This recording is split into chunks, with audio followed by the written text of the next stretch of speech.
I'm here with Pepper Spray Productions at Yesler Terrace, a public housing community in Seattle, home to seniors, immigrants, refugee families, people with disabilities, and others on a limited income. The Seattle Housing Authority is making plans to redevelop Yesler Terrace, the last public housing community in Seattle, and to replace many of the current units with mixed-income housing.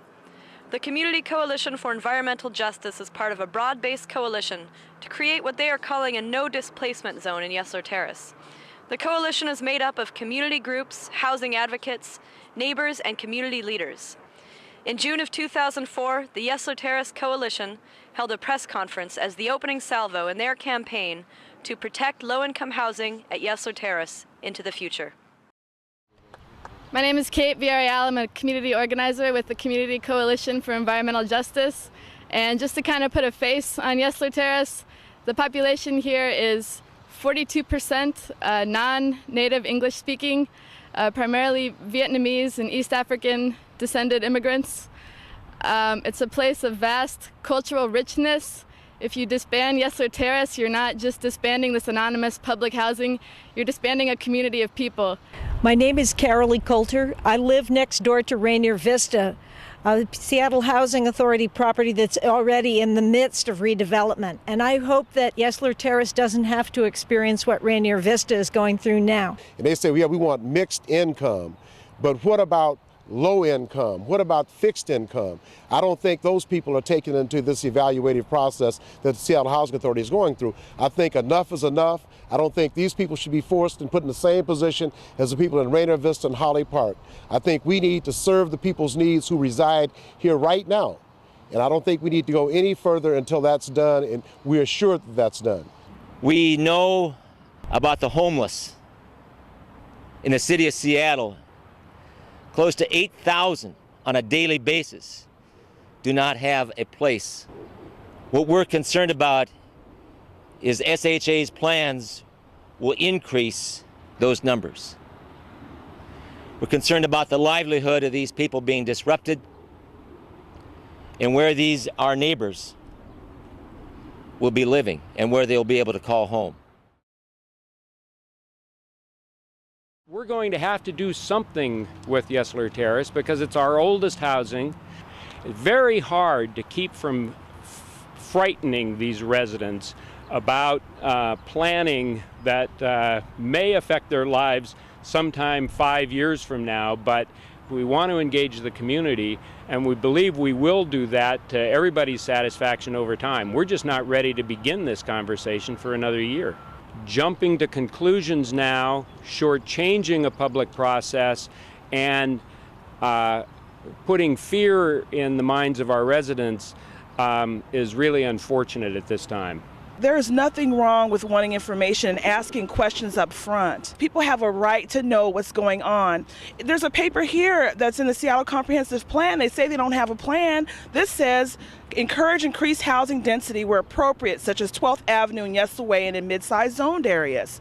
We're not a bunch of kooks here that don't know what we're talking about. And the thing is, too, for residents to understand, they do have a right to organize and question even now, so that they're not ending up getting the bad end of the stick at the end. They're talking about having conversations with residents. We went door to door and people didn't have a clue of what was going on. That's not inciting fear, that's inciting power in people who deserve the right to know. I want to make one thing clear is that in our earlier redevelopment of Holly Park, 89% of the residents who wanted to return to Holly Park, who had been there before, have returned to Holly Park.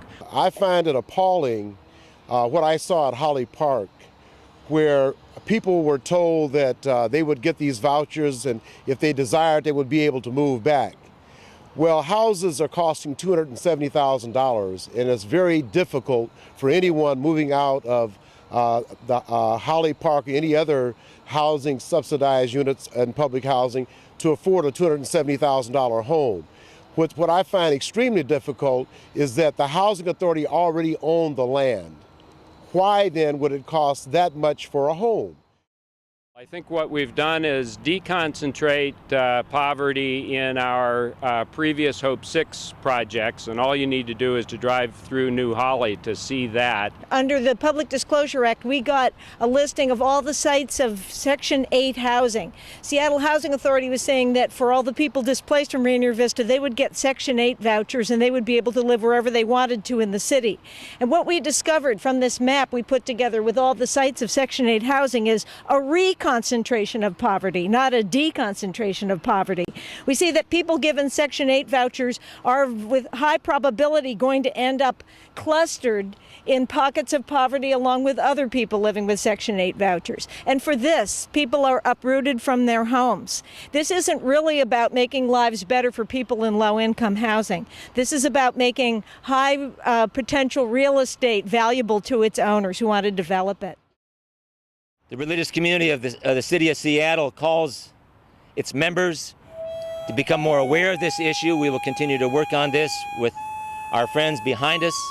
We will continue to raise awareness in the greater community until justice comes on this ball field and this place. It should not come down to who can afford a view in Seattle. All people, irregardless of their economic background and their social standing, to be able to enjoy the view that we have this morning.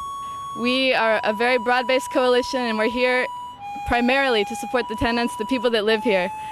And if SHA has any problem with the tenants that are getting involved with us, they need to be accountable to us, the community. The Yesler Terrace campaign will surely prove to be a long battle. Pepper Spray Productions looks forward to bringing you regular updates from the front lines of this neighborhood struggle. Next time on Pepper Spray Productions' coverage of the Yesler Terrace campaign. Interviews with residents passionate about their reasons for wanting to maintain this unique community and why you should get involved.